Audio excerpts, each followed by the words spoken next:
Hello everyone, हम लोग displacement पढ़ रहे थे। लास्ट क्लास में डिस्प्लेसमेंट तक हम लोग पढ़ लिए थे। डिस्प्लेसमेंट में क्या पढ़े थे? यूनिट वेक्टर भी पढ़ लिए थे कि डायरेक्शन कैसे निकालते हैं। डिस्प्लेसमेंट यहाँ तक हम लोग पढ़ रहे थे। इसमें क्या पढ़े थे? Delta R cap equal to x2 minus x1 I cap plus y2 minus y1 J cap upon magnitude of R cap, R vector, that means x2 minus x1 upon plus y2 minus y1 का whole square. यहाँ तक पढ़ लिए थे। ये are cap क्या देता है? डायरेक्शन। ये हमारा डिस्प्लेसमेंट वेक्टर था। तब डिस्प्लेसमेंट वेक्टर ये रहा, तो हमारा डिस्प्लेसमेंट अगर देखा जाए तो मैग्नीट्यूड ऑफ डिस्टेंस की बात किया जाए तो ये हमेशा क्या होगा? हमेशा ग्रेटर देन और equal to magnitude of displacement होगा। डिस्टेंस कभी भी डिस्प्लेसमेंट से छोटा नहीं होगा, ठीक है। Distance never be less than displacement, कभी भी छोटा नहीं होगा, ठीक है। इक्वल हो सकता है। लेट्स से ये पॉइंट ए है, पॉइंट बी है, तो यहाँ से यहाँ गया, तो ये अगर डिस्टेंस है, यही डिस्प्लेसमेंट है, तो इसमें डिस्टेंस और डिस्प्लेसमेंट इक्वल हो सकता है। लेट्स से पाथ ऐसे ऐसे घूमते घूमते गया, तो ये आपका डिस्टेंस होगा, लेकिन डिस्प्लेसमेंट इनिशियल और final point. That means distance और डिस्प्लेसमेंट इक्वल हो सकता है, या डिस्टेंस हमेशा बड़ा हो सकता है लेकिन डिस्टेंस कभी भी छोटा नहीं हो सकता है, ठीक है। अब डिस्प्लेसमेंट की बात करें तो डिस्प्लेसमेंट हमारा कैसा है? वेक्टर। डिस्प्लेसमेंट कैसी है? Displacement it is a vector quantity,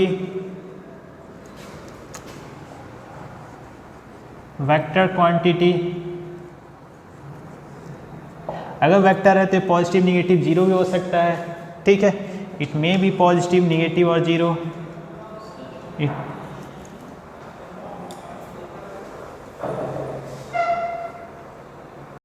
it may be positive, negative और ज़ीरो। ये क्या हो सकता है? पॉजिटिव भी हो सकता है, निगेटिव भी हो सकता है और ज़ीरो भी हो सकता है। अब वेक्टर क्वांटिटी है तो इसमें क्या होगा? डायरेक्शन भी होगा। वेक्टर क्वांटिटी है तो क्या होगा? इसमें डायरेक्शन भी होगा। लेट्स सी, मान लो कि यहाँ पे ऐसे कोई पार्टिकल ए से बी तक जा रहा है। क्या है? ए से बी तक जा रहा है, ऐसे। ये डिस्टेंस x है, ठीक है। अगर पूछा जाए a से b, ठीक है, उस केस में आपसे पूछा जाए डिस्टेंस बताओ, ऐसे a से b डिस्टेंस एंड डिस्प्लेसमेंट, ठीक है। ये आपका डिस्टेंस एंड डिस्प्लेसमेंट। तो a से b जाने में हमारा कितना डिस्टेंस ट्रेवल कर रहा है? x, और डिस्प्लेसमेंट भी कितना हो रहा है? x, ठीक है। x अगर ये डायरेक्शन को पॉजिटिव माना हो, ठीक है, तो इसलिए पॉजिटिव x लिखा हो, ठीक है। लेकिन अब b से a आपसे पूछा जाए b से a में कितना डिस्टेंस है, तो अगेन ये पाथ से वापस आ रहा है, तो b से a में हमारा डिस्टेंस x होगा, लेकिन डिस्प्लेसमेंट कितना होगा? अगर ये जाते वक्त डायरेक्शन को मैं पॉजिटिव माना हो तो उसके अपोजिट डायरेक्शन क्या होगा? निगेटिव होगा, क्योंकि displacement is a vector quantity, ठीक है। अब नेट डिस्टेंस हमारा क्या होगा? ए से बी एंड बी से ए के केस में अगर आपसे ए से बी, बी से ए में पूछा जाए कि ए से बी जा रहे हैं, बी से ए में आ रहे हैं, तो नेट टोटल डिस्टेंस कितना होगा? 2x, total displacement 0। That means particle का यहाँ से यहाँ, यहाँ से यहाँ आने में जो भी हुआ हमारा क्या हुआ? 0 हो गया, ठीक है। That means shortage distance between initial and final point is called displacement. तो शॉर्टेज डिस्टेंस क्या हो गया? पार्टिकल यहाँ से गया और यहाँ पे फिर से वापस आया, तो दोनों के बीच में डिस्प्लेसमेंट 0 हो गया। डिस्टेंस क्या हो गया? 0। आपको साफ दिख गया कि यहाँ पे ये निगेटिव एंड पॉजिटिव। ये निगेटिव साइन हमारे क्या दिखा रहा है? निगेटिव साइन डायरेक्शन आपको बता रहा है कि ये डायरेक्शन है, ठीक है ना। ये क्या है? डायरेक्शन है, ठीक। तो ये आप देख लो, इसके आगे नोट कर लो, जहाँ तक लास्ट लेक्चर नोट किए थे उसके आगे हम लोग कंटिन्यू करते हैं, ठीक है। अब एग्जाम्पल देखते हैं और भी। लेट्स सी, मान लो कि ये आपका ए पॉइंट है, ये पॉइंट बी है, पार्टिकल यहाँ से ऐसे ऐसे चल रहा है, ठीक है। इसका रेडियस आपको आर दिया हुआ है, A point B point, that is your initial, that is your final. तो आपसे यहाँ पे दो चीज़ें पूछा जाएगा, डिस्टेंस एंड डिस्प्लेसमेंट, ठीक है। डिस्टेंस एंड डिस्प्लेसमेंट, तो आप देखो डिस्टेंस क्या होगा, पार्टिकल यहाँ से स्टार्ट हुआ है, इस पाथ पे चल रहा है दस ऐसे करते हुए, तो ये हमारा क्या होगा, टोटल डिस्टेंस होगा। तो डिस्टेंस कितना हो जाएगा, सरकमफ्रेंस के equal half of the circumference, that means semi circle का हमारा सरकमफ्रेंस निकालना है। तो सेमी सर्किल का सरकमफ्रेंस क्या होगा, अगर कंप्लीट सर्किल का सरकमफ्रेंस क्या होता है, आर रेडियस है तो 2 पाई आर, तो सेमी सर्किल का क्या होगा, अगर आधा का पार्ट का निकालना हुआ तो 2 pi R by 2, half part का कितना हो गया, आधा का, इसका इस पोर्शन का, तो 2 pi R by 2, that is pi R. तो इसका क्या होगा, यही आपका डिस्टेंस होगा जितना सरकमफ्रेंस है सेमी सर्किल का, दैट इज पाई आर। ये हमें क्या हो गया, डिस्टेंस हो गया, ठीक है। लेकिन डिस्प्लेसमेंट क्या होता है, shortest distance between initial and final point. तो शॉर्टेस्ट डिस्टेंस इसके और इसके बीच में क्या होगा, डायरेक्ट एक स्ट्रेट लाइन से ज्वाइन कर दो यहाँ से यहाँ तक, यही क्या होगा, शॉर्टेस्ट डिस्टेंस। और ये डिस्टेंस कितना है, ये रेडियस आर है, तो ये भी हमारा distance are, that is 2r। ये हमारा क्या हो जाएगा, डिस्टेंस एंड डिस्प्लेसमेंट, ठीक है। तो ऐसे आपको निकालने हैं distance and displacement, okay. Let's see here next, मान लो कि पार्टिकल है, कोई पार्टिकल यहाँ से स्टार्ट हो रही है, ए पॉइंट से, ये आपका B point, C and D, यहाँ से स्टार्ट हो रही है, क्लॉकवाइज सेंस में चल रही है। कौन से सेंस में, क्लॉकवाइज सेंस। क्लॉकवाइज सेंस मतलब हमारे जो वॉच घड़ी, आप देखो घड़ी का मूवमेंट के डायरेक्शन को ही क्लॉकवाइज बोलते हैं। तो पार्टिकल कैसे मूव कर रही है, यहाँ से ऐसे मूव कर रही है, that is a circular path and radius R, ठीक है, इसका रेडियस आर है। तो अब आपसे डिफरेंट क्वेश्चन इसमें पूछे जा सकते हैं, that is path, distance and displacement, ये तीनों चीज़ पूछा जा सकता है इस पे। तो क्या क्या पूछा जाएगा, देखो मान लो कि आपसे पूछा जाए कि ए से बी में, पाथ ए से बी में, अब बताओ कि डिस्टेंस कितना हो गया और डिस्प्लेसमेंट कितना हो गया। ए से बी में हमारा डिस्टेंस कितना हो गया और डिस्प्लेसमेंट कितना हो गया। अब ये कैसे निकालेंगे, ध्यान से देखते। अच्छा, तो ये तो हमारा सेमी सर्किल का हाफ पार्ट था, ये सेमी सर्किल का कौन सा पार्ट दिख रहा है, सॉरी ये सर्किल का हाफ पार्ट था, तो ये सर्किल का कौन सा पार्ट दिख रहा है, क्वार्टर। तो इसका लेंथ क्या हो जाएगा, पाई आर बाई 2, क्योंकि इसका अगर लेंथ हमारा पाई आर है तो इसका भी हाफ है ये लेंथ, तो ये लेंथ कितना हो जाएगा, पाई आर बाई 2। तो यहाँ से यहाँ मूवमेंट हमारा क्या हो जाएगा, distance pi R by 2। But displacement क्या होगा यहाँ पे, आपको पता है कि डिस्प्लेसमेंट क्या होता है, इनिशियल और फाइनल पॉइंट को ऐड करते हैं डायरेक्ट। तो इनिशियल आपका पॉइंट ए है, ए से चलना स्टार्ट हुआ, डैट इज इनिशियल पॉइंट, ठीक है, दैट इज इनिशियल पॉइंट। अब यहाँ से चलना स्टार्ट हुआ, क्लॉकवाइज चल रहा है, तो हमारा बी पॉइंट तक पूछा गया है, that means that is the final point, यहाँ से यहाँ ज्वाइन कर दिया, दैट इज योर डिस्प्लेसमेंट। तो ये डिस्टेंस कितना होगा ए से बी के बीच में, अगर ये रेडियस आर है, ये भी हमारा आर है, ये पाइथागोरस थ्योरम आप ध्यान से देखो, ये डिस्टेंस क्या हो जाएगा, under root R square plus R square, that is root 2r, कितना, रूट 2r। ऐसे निकाल सकते, बिल्कुल निकाल सकते। अब लेट से आपसे पाथ पूछा जाए कि आप बताओ ए से सी के बीच में, ए से सी के बीच में क्या होगा, अब यहाँ से पार्टिकल चला, यहाँ से ऐसे ऐसे चलते चलते यहाँ तक आया, तो आपका सेम केस दिख रहा है ना, सेमी सर्किल, पार्टिकल यहाँ से चलते हुए यहाँ तक आया है, तो ये डिस्टेंस कितना है पाई आर। ऑलरेडी हम लोग कैलकुलेट कर चुके हैं, डिस्टेंस कितना पाई आर। और डिस्प्लेसमेंट कितना, इनिशियल और फाइनल पॉइंट को डायरेक्ट ज्वाइन कर दो, that is your distance displacement. ये कितना है R plus R, that is 2r। Let's say अब आपसे पूछा जाए ए से डी पे, डी के बीच में, ए से डी के बीच में, ए से डी के बीच में आप बता दो, ए से डी के बीच में क्या होगा, ए से डी के बीच में आपका क्या होगा अगर ध्यान से देखा जाए तो,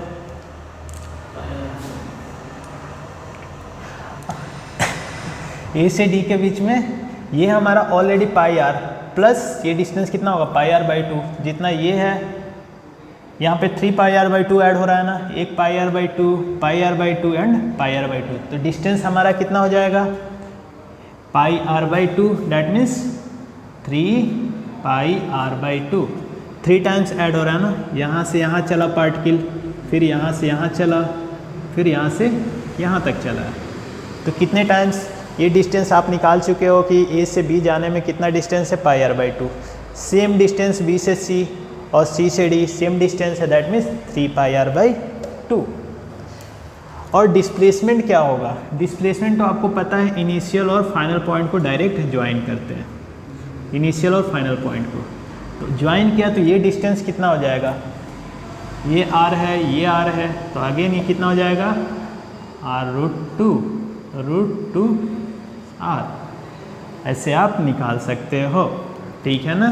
तो ऐसे डिस्टेंस और डिस्प्लेसमेंट कहीं भी दिया जाए तो आप लोग निकाल सकते, मतलब distance is the actual length travel by the particle, distance is what actual length travel by the particle, particle कितना एक्चुअल लेंथ चल रही है, और डिस्प्लेसमेंट इनिशियल और फाइनल पॉइंट के बीच का shortest distance is called displacement.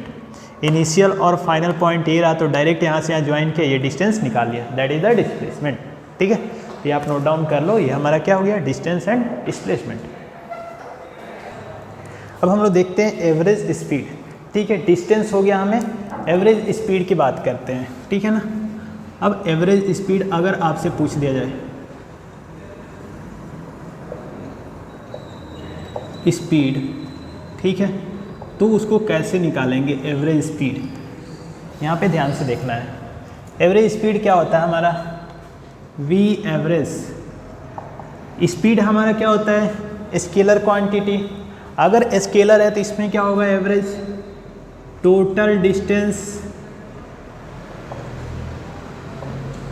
Upon total time, कितना time लगा है, ठीक है, total distance upon total time, that is called average speed, ठीक है।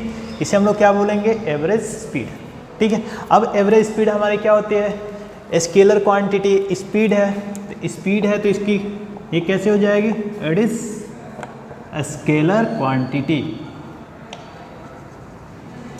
अगर स्केलर क्वांटिटी है तो इसमें तो कोई डायरेक्शन नहीं होगा क्योंकि डिस्टेंस है, टाइम तो हमेशा स्केलर, ठीक है, डिस्टेंस है तो डिस्टेंस हमारा स्केलर है, टाइम तो ऑलवेज स्केलर, ठीक है। इसका यूनिट क्या होगा, ऑलरेडी यूनिट एंड डायमेंशन में हम लोग पढ़ चुके हैं, यूनिट क्या होता है मीटर पर सेकेंड, ठीक है, एंड डायमेंशन भी पढ़ चुके हैं हम लोग LT-1, ठीक है। अब ये हमारा बेसिक चीज़ हो गया, तो कभी भी एवरेज आपको पूछा जाएगा तो total distance upon total time करके आपको निकालना है, ठीक है। तब पूछा कैसे जाएगा, कुछ कंडीशंस होते हैं, अब वो कंडीशन से बात करते हैं। लेट्स सी, एक कंडीशन ध्यान रखना है, आपसे बोला जाए कि कोई पार्टिकल है, ठीक है, कोई पार्टिकल है किसी टाइम t1 में s1 डिस्टेंस ट्रेवल कर रही है और t2 टाइम में s2 डिस्टेंस ट्रेवल कर रही है, ठीक है। लेट्स से पार्टिकल A से B t1 टाइम में s1 डिस्टेंस ट्रेवल कर रही है एंड B से T, B से C t2 टाइम में s2 डिस्टेंस ट्रेवल कर रही है, ठीक है। मतलब किसी टाइम t1 में s1 डिस्टेंस ट्रेवल कर रही है और उसके बाद t2 टाइम में s2 डिस्टेंस ट्रेवल कर रही है। इस केस में आपको एवरेज स्पीड पूछा जाए, ठीक है। क्वेश्चन बनाया जाएगा, if a particle travels s1 distance in t1 time and next s2 distance in t2 time, find average speed of that particle. तो हम लोग को एवरेज स्पीड कैसे निकालनी है, v एवरेज, आपको फॉर्मूला पता है, total distance upon total time.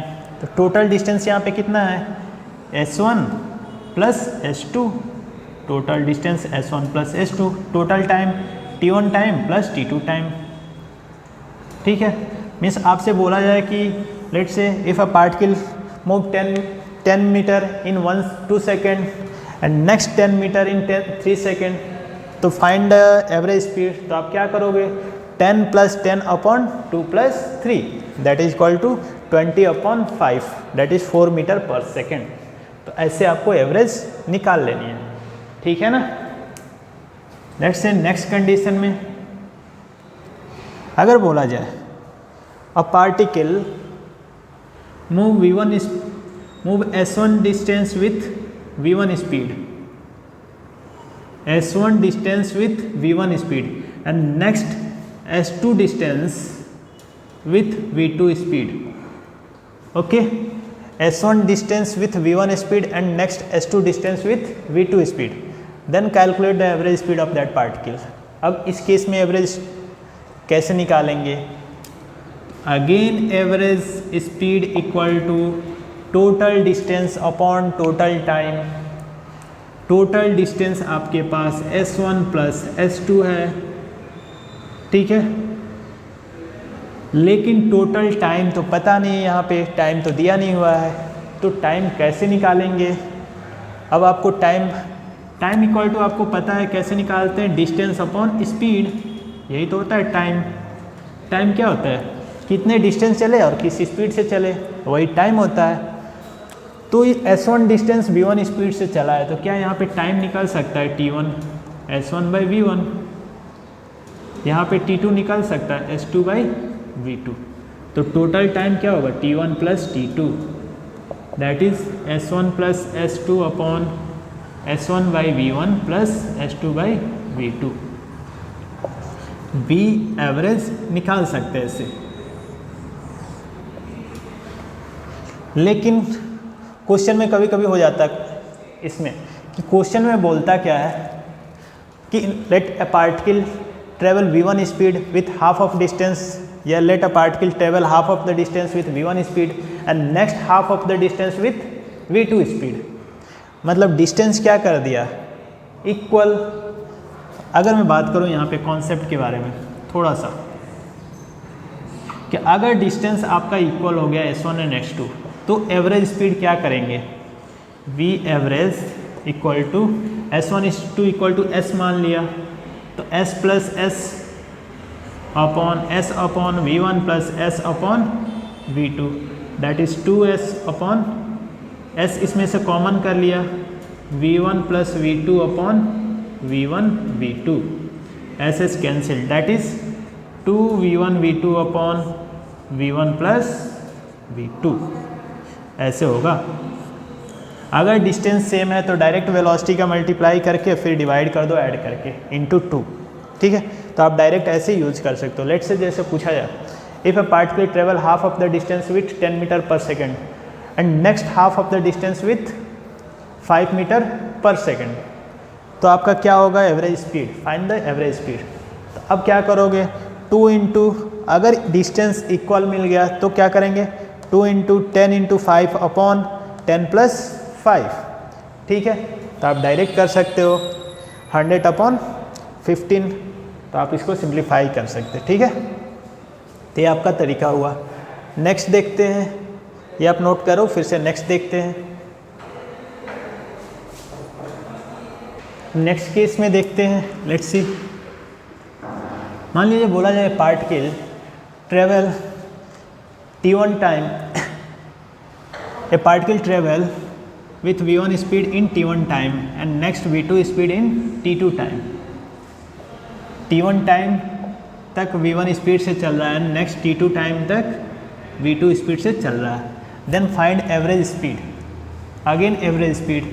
तो एवरेज स्पीड के लिए क्या होगा, total distance upon total time, लेकिन इस केस में टोटल टाइम तो आपको पता है क्या है, t1 प्लस t2, लेकिन टोटल डिस्टेंस नहीं पता है।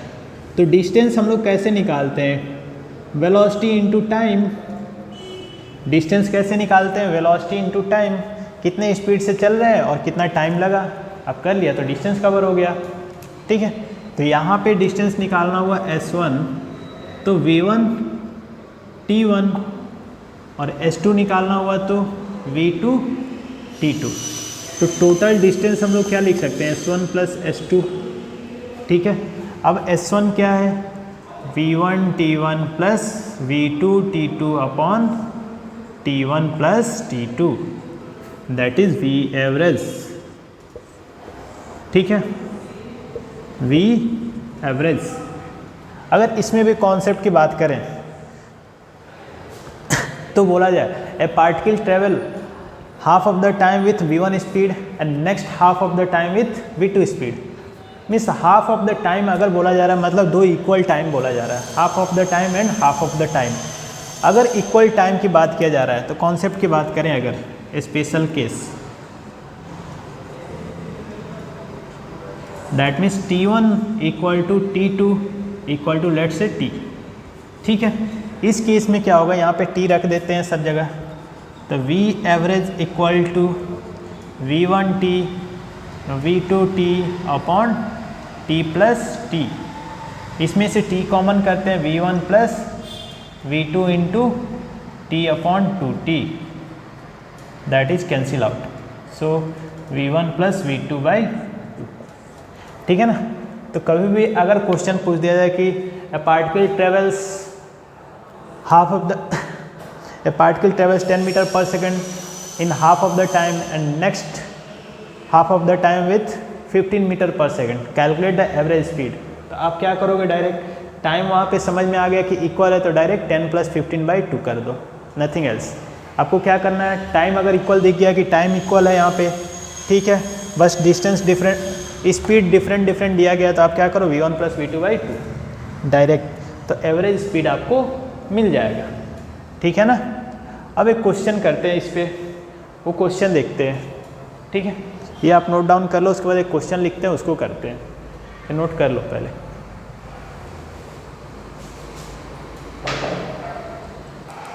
अब एक क्वेश्चन लिखते हैं, यहाँ पे क्वेश्चन देखते हैं। A car travels with a speed v1. A car travels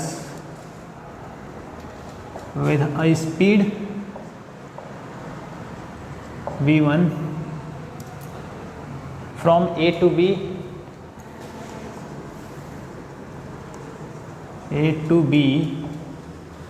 in 2t by 3 second. ठीक है, 2t by 3 सेकेंड। ठीक है, it travels rest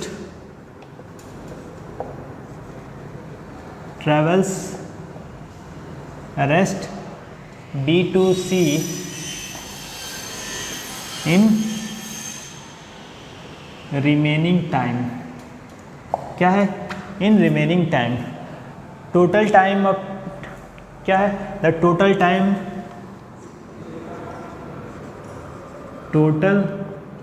time of travel is t।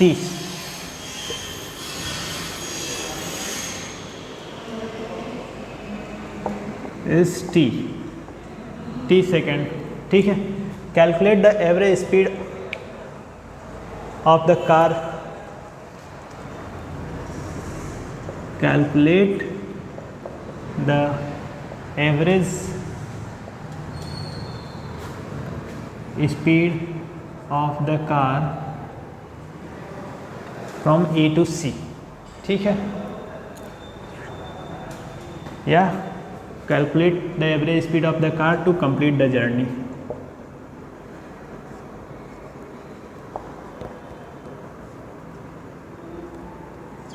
ठीक है, ये क्वेश्चन दिया हुआ है, अभी इसे आप लोग ट्राई करो स्क्रीन पॉज करके, उसके बाद से हम लोग देखते हैं।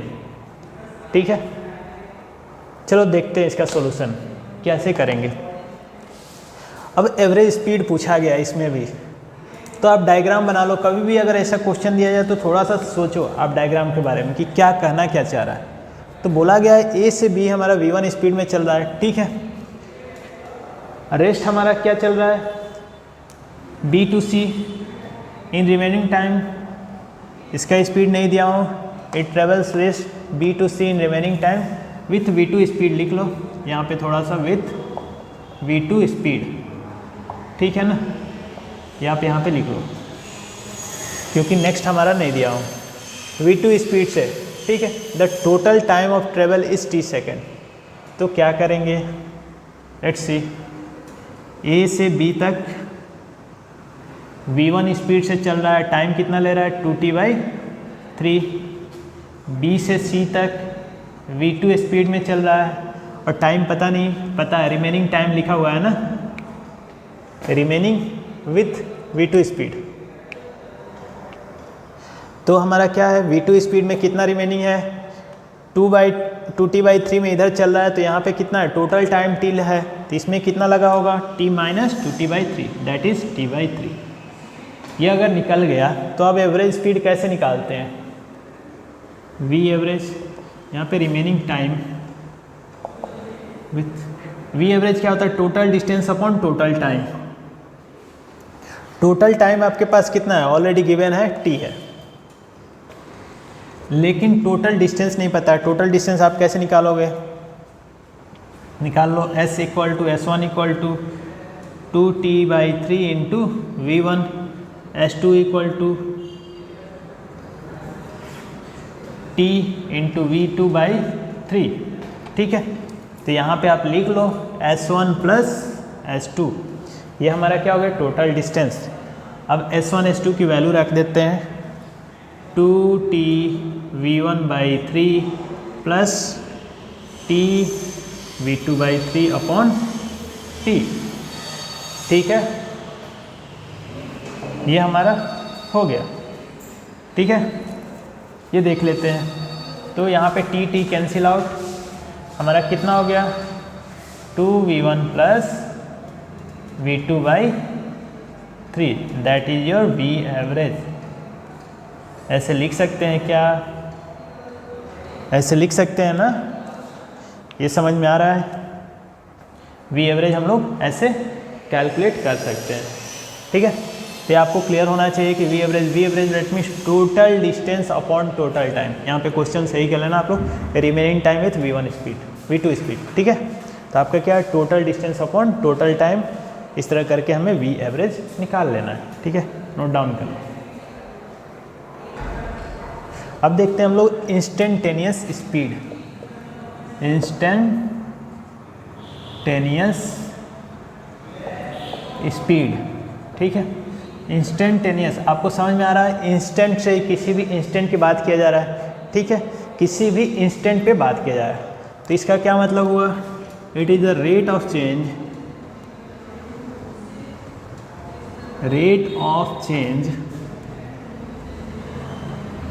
of distance, rate of change of distance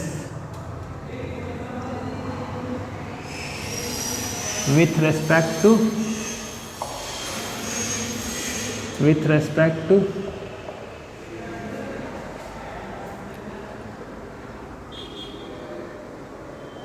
time, with respect to time, ठीक है। Rate of change of distance of an object with respect to time, इसे लिख देते हैं of an object with respect to time, ठीक है। कोई object है, उसके रिस्पेक्ट और डिस्टेंस के रिस्पेक्ट में टाइम के साथ में हमारा क्या है, सॉरी टाइम के रिस्पेक्ट में डिस्टेंस हमारा चेंज हो रहा है, उसे क्या बोलेंगे, इंस्टेंटेनियस स्पीड बोलेंगे। लेट्स से कोई भी फंक्शन है, तो हम लोग अगर निकालना हुआ इंस्टेंटेनियस, v इंस्टेंटेनियस, तो हम लोग क्या लिखेंगे, dx/dt that is your instantaneous speed, ठीक है, इंस्टेंटेनियस स्पीड, ठीक है ना। ये हमारा x क्या है, डिस्टेंस है, ये चीज़ ध्यान में रखना है, x इसमें क्या है, डिस्टेंस है, ठीक है। ये डिस्टेंस है हमारा x, आगे चल कर हम लोग x को डिस्प्लेसमेंट ही मानने वाले हैं, लेकिन अभी हमारा फिलहाल डिस्टेंस है, ठीक है। तो डिस्टेंस को हम लोग डिफ्रेंशिएट करेंगे टाइम के रिस्पेक्ट में, तो क्या होगा, इंस्टेंटेनियस स्पीड देगा। ठीक है, इसका भी यूनिट क्या होगा, मीटर पर सेकेंड। यूनिट क्या होगा, मीटर पर सेकेंड। ठीक है, तो किसी भी टाइम में अगर इंस्टेंटेनियस पूछा गया, लेट्स से एग्जांपल में अगर बोला गया कि आपका डिस्प्लेसमेंट x इक्वल टू क्या है, सॉरी यहाँ पे f फंक्शन ऑफ टाइम देगा, डिस्टेंस क्या होगा, फंक्शन ऑफ टाइम होगा। तो अगर फंक्शन ऑफ टाइम दिया हुआ है क्या चीज़, let's say T cube plus 3t square plus 2t, तो अगर पूछा जाए इंस्टेंटेनियस वेलोसिटी स्पीड बताओ, तो v इंस्टेंटेनियस में आप क्या करोगे, इसको डिफ्रेंशिएट कर दोगे D by D T, T cube plus 3t square plus 2t, इसका डिफ्रेंशिएशन क्या आ गया, 3t square plus 6t plus 2। ठीक है, ये आपका इंस्टेंटेनियस स्पीड आ गया। ठीक है ना, और भी चीज़ें इंस्टेंटेनियस हमें कब मिलता है, जैसे स्पीडोमीटर, बाइक चला रहे हो, कार चला रहे हो, तो वहाँ पे स्पीडोमीटर क्या शो करता है, इंस्टेंटेनियस या एवरेज, इंस्टेंटेनियस स्पीड शो करता है कि एवरेज स्पीड, कभी भी इंस्टेंटेनियस स्पीड शो करता है। जैसे बाइक चलाए, सडन एक्सीलेटर बढ़ाए तो वहाँ पे सडन फ्लक्चुएशन आपको दिखा देता है कि 20 मीटर पर सेकंड हो गया, वहाँ किलोमीटर पर आवर के अकॉर्डिंग दिखाता है। ठीक है, तो एक्सीलेटर बढ़ाए तो सडन बढ़ता है और सडन घटता है, तो वहाँ पे क्या एट इंस्टेंट बढ़ जाता है, एट इंस्टेंट डिक्रीज करता है, तो उस केस में आपको क्या दिखाता है, इंस्टेंटेनियस स्पीड दिखाता है। ठीक है, आपको क्या दिखाता है, इंस्टेंटेनियस स्पीड। जैसे कार में 2-2 मीटर लगे रहते हैं, एक एवरेज वाला भी रहता है जिसमें एवरेज आपको दिखाता है 30 किलोमीटर पर आवर या 40 किलोमीटर पर आवर। ठीक है ना, लेकिन वो क्या है, एवरेज स्पीड। आप कभी 80 किलोमीटर भी गए, कभी 100 किलोमीटर भी गए, फिर भी आपका एवरेज आपका 40 के आसपास आता है। तो हमारा क्या आता है, 40 किलोमीटर पर आवर। क्यों शो करता है, क्योंकि 100 स्पीड से भी चले, आप 60 के भी चले, 20 के भी चले, क्योंकि बीच बीच में ब्रेकर भी आता है, कहीं बीच में आप रुक भी गए, तो वो क्या करता है, एवरेज स्पीड में टोटल डिस्टेंस कवर दिखाता है और टोटल टाइम कितना लिया, उस केस में आपका क्या आ जाता है, कम दिखाता है। लेकिन इंस्टेंटेनियस में तुरंत सडन टाइम पे दिखाता है कि किस टाइम में आपने एक्सीलेटर दबाया तो कितना स्पीड। तो आपका जो स्पीडोमीटर दिखाता है, कौन सा स्पीड दिखाता है, इंस्टेंटेनियस स्पीड। स्पीडोमीटर कौन सा स्पीड शो करता है, इंस्टेंटेनियस स्पीड। ठीक है ना, स्पीडोमीटर shows instantaneous speed। ठीक है, इंस्टेंटेनियस स्पीड, स्पीडोमीटर आपको इंस्टेंटेनियस स्पीड दिखाता है। ठीक है, ओके, यहाँ तक क्लियर है। चलो इसके आगे हम लोग नेक्स्ट क्लास में अब average speed, average velocity and instantaneous velocity के बारे में नेक्स्ट क्लास में पढ़ेंगे। ओके, टिल आप लोग यहाँ तक पढ़ लेना, उसके आगे नेक्स्ट क्लास कंटिन्यू करते हैं। So bye bye, thank you.